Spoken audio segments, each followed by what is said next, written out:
Hola una vez más, en esta ocasión les traigo el arreglo de un Samsung Galaxy en el cual no se puede instalar aplicaciones porque tiene llena la memoria de almacenamiento interno y no reconoce la tarjeta externa micro SD de 16 GB. Al revisarlo me percaté también de que de vez en cuando dejaba de reconocer el chip de la compañía telefónica, por tanto fue lo primero que me puse a revisar. Rápidamente encontré que el problema estaba en el pin del lado derecho de donde hacía contacto el chip. El mismo estaba roto, por lo que simplemente le soldé un poco de estaño para que se hiciera un relieve que pudiera tocar el chip al colocarlo en el lugar. Aclaro que me di cuenta que alguien había roto el pin, probablemente sin intención.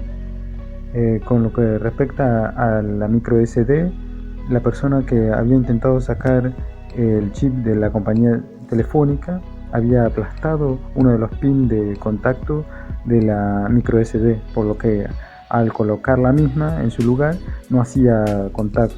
Para repararlo, levanté por detrás de la carcasa metálica que cubre los pines el pin aplastado y le coloqué un pedacito de plástico para mantener levantado el pin.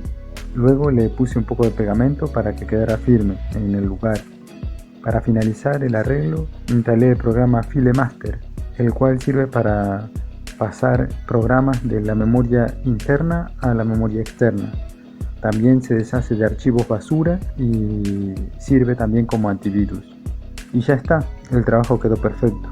Como nota final, quiero decir que la memoria interna era de solo 8 GB, por lo que la mayoría estaba ocupado por el sistema operativo. Por lo tanto, era indispensable que anduviera la memoria externa.